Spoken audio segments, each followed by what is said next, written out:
I stood in the back of the church, watching 200 people celebrate a wedding that was never going to happen. They had no idea. Not a single person in that room knew what I was about to do. They were laughing, chatting, adjusting their ties and smoothing their dresses, waiting for the bride to walk down the aisle. Waiting for me. My father stood beside me, arm ready to link with mine, tears already forming in his eyes. He thought this was the happiest day of my life. He thought he was about to give his daughter away to a good man. He was wrong about the good man part. Dead wrong. In exactly 7 minutes, I was going to walk down that aisle. The music would start. Everyone would stand. And Ryan, my fiancé, the love of my life, the man who'd spent 6 years building this perfect lie, would watch me come toward him with that smile on his face. That same smile he'd used to manipulate me, to steal from me, to destroy me from the inside out. But he had no idea what was coming. And that made everything I was about to do feel like the sweetest justice imaginable. See, 3 months ago, I was just like everyone else in this church, blind, trusting, naive. I believed in love. I believed in forever. I believed that when someone looked you in the eyes and promised you the world, they actually meant it. Then I got a text message that shattered everything. My name is Emma, and this is the story of how I destroyed the man who tried to destroy me on what was supposed to be our wedding day. Let me take you back to where it really started. 3 months before this moment. 3 months before I became the kind of person who could stand in a church and plan someone's total annihilation. It was a Tuesday afternoon in Seattle. I just nailed a presentation at work. I was a marketing coordinator for this tech startup, feeling pretty good about life. 28 years old, about to marry the perfect guy, living in a nice apartment in Capitol Hill. Everything was going according to plan. My phone buzzed during my lunch break. Unknown number. I almost didn't open it. Should have trusted that instinct. The message said, "You deserve to know the truth about Ryan. Check his phone. Look for messages from Jay." My stomach dropped so fast, I thought I might actually throw up right there in the break room. I stared at that text for a full minute, my salad forgotten, my hands starting to shake. Who sends something like that? And why? Was it some crazy ex trying to sabotage us? Was it a prank? Was it real? That question, was it real? That's what haunted me for the rest of the day. I went through the motions at work, but my mind was spinning. By the time I got home, I'd convinced myself it was nothing. Just some jealous person trying to cause problems. Ryan and I were solid. We'd been together for 6 years. 6 years. You don't fake that kind of relationship. Except apparently you do. That night over dinner, Ryan was completely normal. Talking about his day, making jokes, asking about my presentation. He reached across the table and squeezed my hand, told me he was proud of me. And I looked at him, really looked at him, trying to see any sign that something was wrong. Nothing. He was perfect, like always. But that text message was sitting in my phone like a ticking bomb. "I'm going to take a shower," he said after dinner, kissing my forehead. "Want to watch that documentary later?" "Sure," I replied, my voice sounding weirdly distant even to my own ears. The second I heard the bathroom door close, I grabbed his phone from the nightstand. No password. He'd always said he had nothing to hide, that passwords between couples were just unnecessary barriers. I'd thought it was sweet. Trusting. Now I know it was strategy. Make yourself seem completely open so nobody suspects you're hiding everything. I opened his messages with trembling fingers, scrolled through the contacts, and found it immediately. Jay, with a blue heart emoji. My finger hovered over the name for a few seconds. This was it. The moment where everything either stayed the same or changed forever. Part of me wanted to put the phone down, delete that text from the stranger, pretend none of this was happening. But I clicked it anyway. The first message I saw punched the air right out of my lungs. "Can't wait to see you tomorrow. I've missed you so much." From Ryan. Sent yesterday. I scrolled up. My hands were shaking so badly, I could barely control the screen. Message after message. Months of them. Hundreds of them.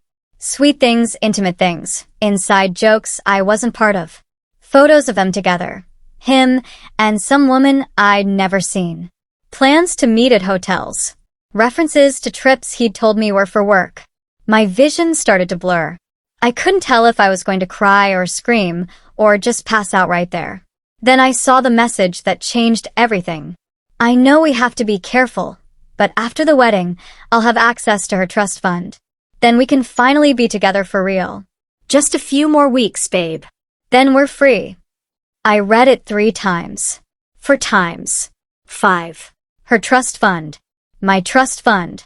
The $3 million my grandmother had left me. Money I'd told Ryan about, because I thought you were supposed to be honest with your future husband about finances. Money I'd get full access to when I turned 29, 2 weeks after our wedding. He wasn't marrying me because he loved me. He was marrying me to rob me. The shower turned off. I barely had time to put his phone back before Ryan walked out with a towel around his waist, completely relaxed, smiling at me like I was the center of his universe. You okay, babe? You look pale. Just tired, I managed to say. He kissed the top of my head, and I had to fight every instinct not to pull away. Get some rest. Tomorrow's the cake tasting, remember? The cake tasting. For our wedding. For this elaborate con he was running on me. I smiled and nodded, and he had absolutely no idea that his entire world had just ended. That night, I lay awake next to him, listening to him breathe, and I made a decision. I wasn't going to cry. I wasn't going to fall apart. I wasn't going to confront him or call off the wedding or take the easy way out. I was going to destroy him. Completely. Utterly. Publicly. He'd spent 6 years building this lie. I'd spend the next 3 months tearing it down, brick by brick, until there was nothing left. The next morning, I called in sick to work. The second Ryan left for his office, I started making calls. I needed information. I needed proof. I needed a plan. I hired a private investigator named Sarah, came highly recommended, specialized in infidelity and fraud cases. When I met her at a coffee shop in Belltown and told her everything, she didn't even look surprised. Happens more than you'd think, she said, pulling out a contract. Give me 2 weeks. She had answers in 10 days. We met again at the same coffee shop, and Sarah slid a thick folder across the table. You might want to brace yourself. I opened it. The first page was a photo of Ryan with a woman. Dark hair, petite, beautiful. They were at a restaurant holding hands across the table. That's Jessica Churn, Sarah said. His ex-girlfriend from college. Except she's not really his ex. They never broke up. They've been together the entire time you have. My coffee turned to acid in my stomach. He's been running a double life for 6 years, Sarah continued. You during the week, her on weekends when he told you he was visiting his sick aunt in Portland. His aunt's not sick? His aunt's dead. Has been for 3 years. I closed my eyes. Opened them. The folder was still there. This was real. There's more, Sarah said quietly. Of course there is. She pulled out another set of documents. Bank statements. Ryan's been making regular payments to someone named Monica Price. Another woman. He's been dating her for 8 months. Told her he's a venture capitalist. She has a trust fund too, for $1 million from her grandfather's estate. She gets access in 2 years when she turns 26. I sat there, completely numb, staring at these documents that proved my entire life was a lie. Ryan wasn't just a cheater. He was a professional con artist. And I wasn't his first target. I probably wouldn't have been his last. So, what do you want to do? Sarah asked. I looked up at her. I want to bury him. Over the next week, Sarah kept digging. And the more she found, the angrier I got. Ryan had done this before, twice. 2 other women in different cities. He'd scammed one out of $50,000 before disappearing. The other one he'd married and divorced within a year, walking away with half her assets. He was good at this. Really good. But he'd made one critical mistake with me. He'd underestimated how far I'd go for revenge. I called Jessica. Used the number Sarah had pulled from Ryan's phone records. When she answered, I said, "We need to talk about Ryan." Long pause. Who is this? I'm Emma, his fiancée. Thank you for the heads up, by the way. I don't know what you're talking about, she said, but her voice was shaky. You sent me that text, I said calmly. The one telling me to check his phone. And I know why. You found out about Monica. Silence. Meet me tomorrow, I continued, because I think we both want the same thing. She hung up, but 20 minutes later, she texted me an address. We met at a bar in Fremont the next evening. Jessica was even more beautiful in person, petite, sharp eyes, designer clothes. She looked like someone who had her life together, which made it even more unbelievable that Ryan had fooled her too. I loved him, she said immediately, like she needed me to know. We were together in college. For years. After graduation, he said he needed space to focus on his career, but we never really broke up. We still saw each other. Still talked every day. He told me we'd get back together officially when the timing was right. Then you found out about Monica, I said. Her jaw tightened. I saw a charge on his credit card. He'd given me access for emergencies. Tiffany's necklace. Valentine's Day. But he didn't give me anything for Valentine's Day. Said he was too busy with work. So I did some digging. And found me too? She nodded. I wanted to hurt him. So I sent you that text. I thought if his perfect little fiance found out, everything would fall apart for him. It did, I said. But not the way you think. I told her everything Sarah had found. The other women Ryan had scammed. The pattern of behavior. The fact that he was planning to steal from me just like he'd stolen from others. Jessica's face went pale. I had no idea. Neither did I said. But now we do. And I have a plan. I pulled out my phone and showed her the evidence Sarah had compiled. He's committed fraud. Identity theft. Marriage fraud. If we go to the police with this, he'll go to prison. Good, Jessica said coldly. Let him rot. Or, I said slowly, we could make him suffer first. Really suffer. Make him feel what we felt. She leaned forward. I'm listening. Here's what we knew. Ryan's entire con depended on people not talking to each other. He kept his victims isolated, his lies separate. But if we brought everyone together, if we exposed him publicly, his whole world would collapse. We need Monica, I said. Can you get her information? Jessica nodded. I have her number. I called her once, anonymously, after I found out. She hung up on me. This time will be different, I promised. 2 days later, the three of us met at a Starbucks in downtown Seattle. Monica was 24, blonde, looked like she'd just walked off a college campus. She was the youngest, the naivest, and when she realized what Ryan had done, she started crying right there at the table. I thought he loved me, she sobbed. He said he wanted to marry me. He said I was the one. He said that to all of us, Jessica said quietly. I pushed a tissue across the table. Monica, we need your help. We're going to stop him from doing this to anyone else. But I need to know, has he stolen from you? She hesitated, then nodded. Small amounts. From my checking account. A few hundred here and there.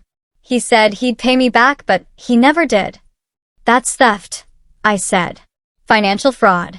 Combined with everything else, we have enough to press charges.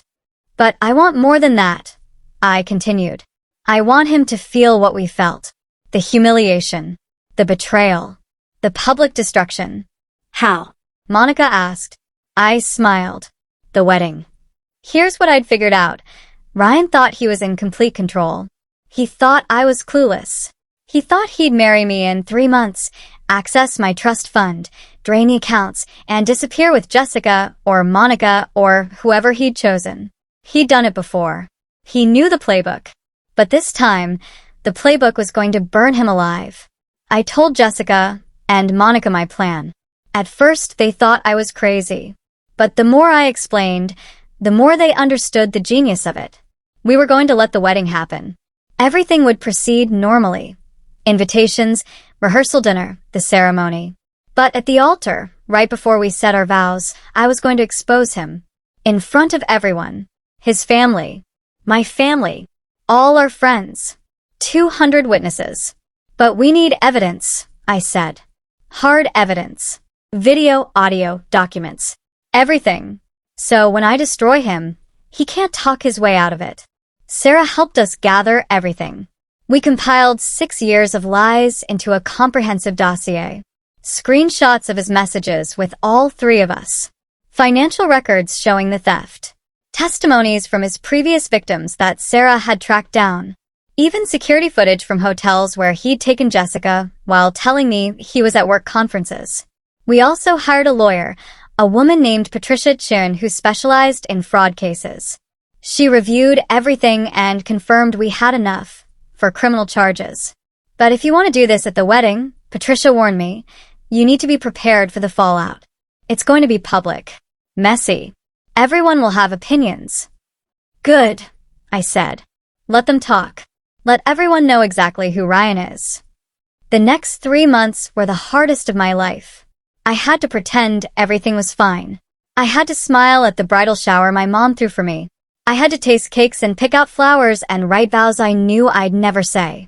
I had to lie next to Ryan every night and act like I still loved him. But I held on to the anger. I let it fuel me. Every time he kissed me, every time he called me babe, every time he talked about our future together, I reminded myself what he really was. A liar. A thief. A predator. Jessica and Monica were incredible.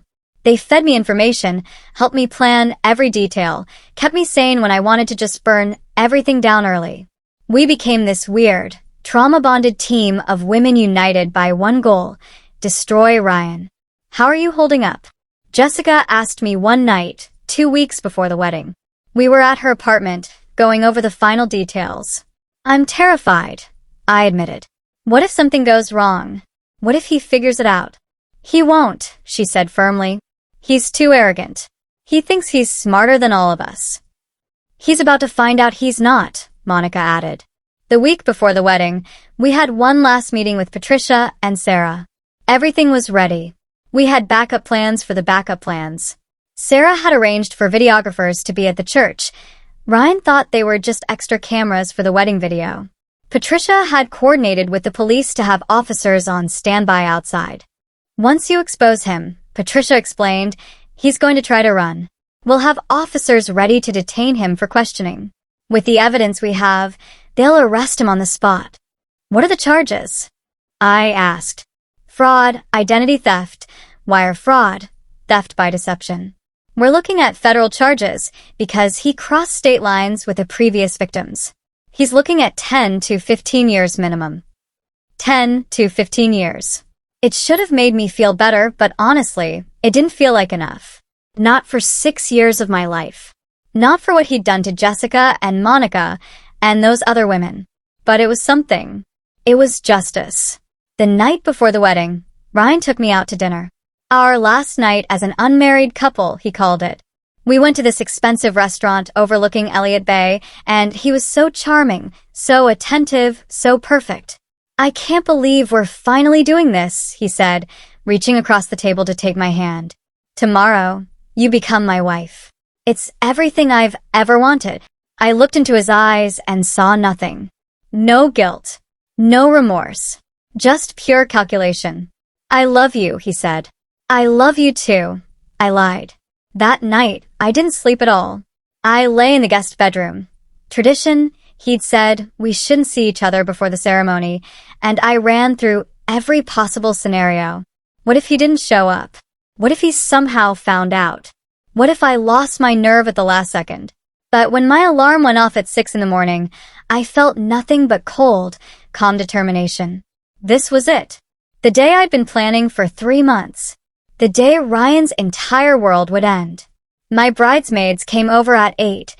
My 2 best friends from college, my sister, and ironically, Ryan's sister Claire, who'd become one of my closest friends over the years. I felt bad about what I was going to do to her. She loved her brother. She had no idea what kind of person he really was. But she'd find out soon enough. Everyone would. You look beautiful, my mom said when I put on the dress. It was this gorgeous lace thing I'd spent months picking out, and yeah, I looked good. That part wasn't a lie. Thanks, Mom, I said, hugging her tight.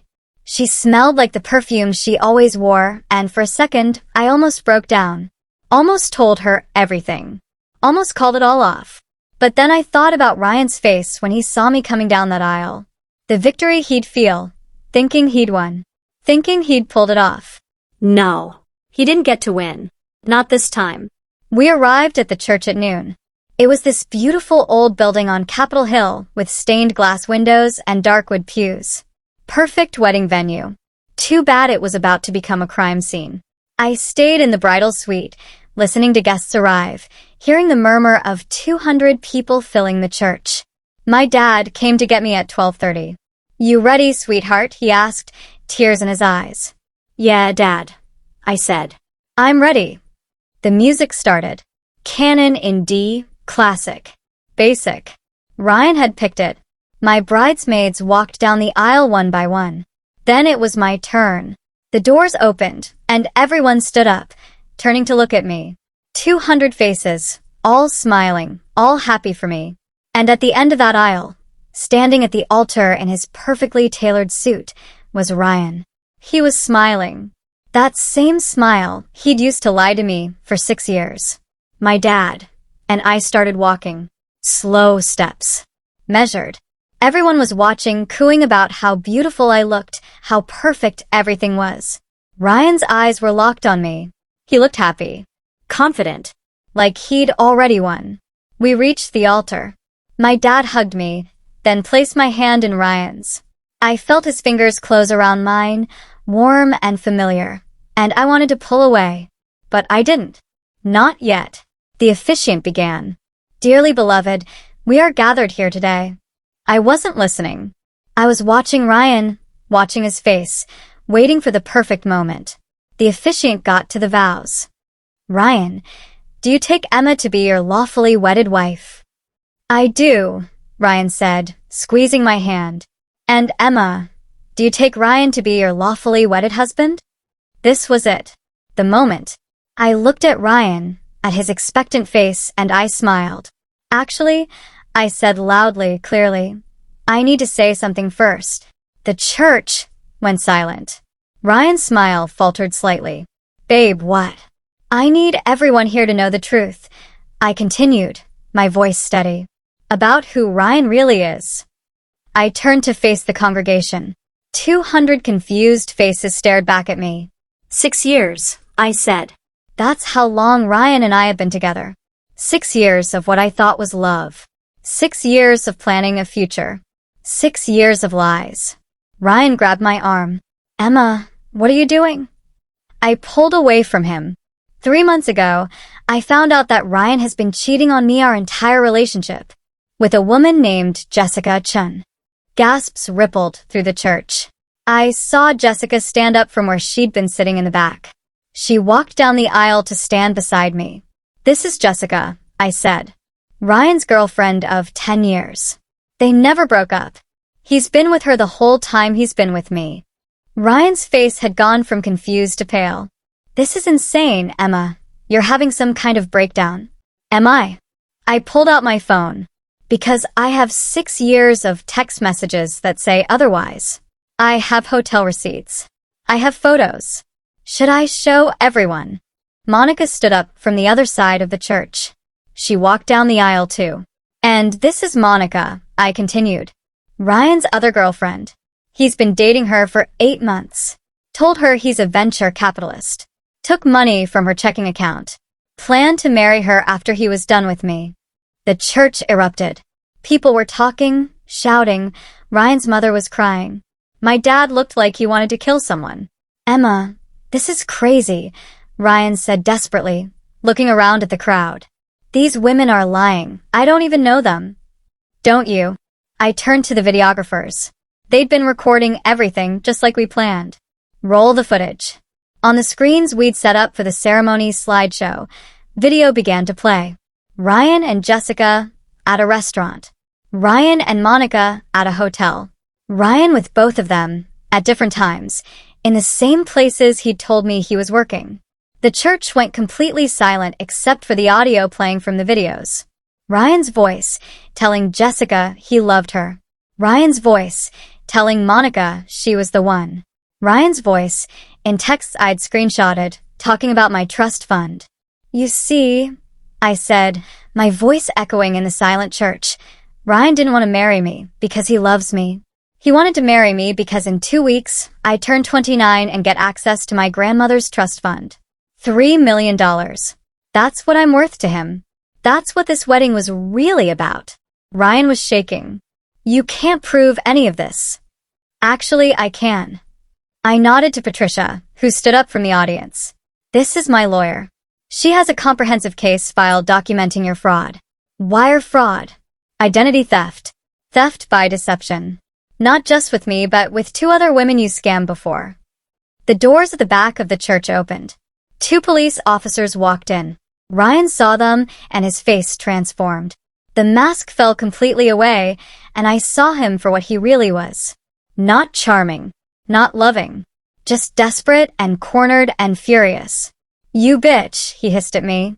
Officers, Patricia called out. Ryan Mitchell is wanted for questioning regarding multiple counts of fraud and identity theft. Ryan bolted. He actually tried to run, pushing past Jessica, heading for the side exit. But there were officers there too.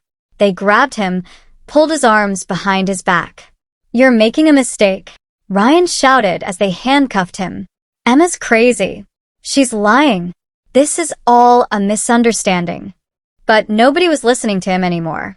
Everyone was looking at me. I stood at the altar in my wedding dress, watching the man I'd loved for 6 years get arrested, and I felt nothing. No satisfaction. No joy. Just emptiness. The officers led Ryan out. The church was chaos. People crying, talking, my mom hugging me, my dad shaking with rage, Ryan's family in shock. Jessica and Monica stood on either side of me. We did it, Monica whispered. Yeah, I said. We did. The aftermath was exactly as messy as Patricia had warned. The story went viral, local news picked it up, then national news. Woman exposes fiance's fraud at their own wedding. I became temporarily famous, which I hated. People wanted interviews, wanted me to tell my story, wanted all the details. I declined everything. This wasn't about attention. It was about justice. Ryan was formally charged with multiple counts of fraud.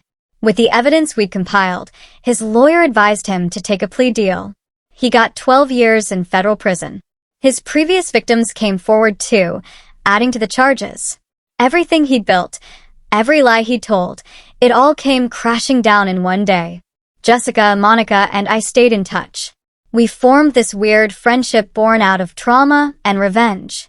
We'd meet for coffee sometimes, talk about healing, about moving forward, about learning to trust again. Do you regret it?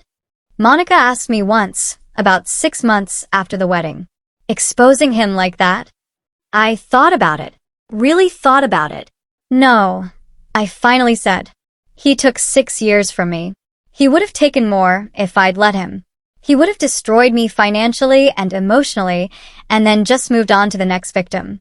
Someone had to stop him.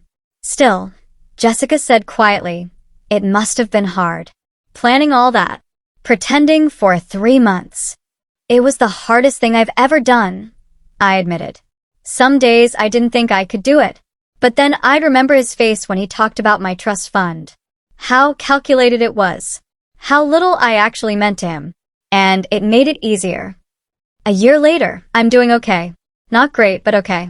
I'm in therapy, working through trust issues and trauma. I moved to a new apartment, got a new job, started rebuilding my life from scratch.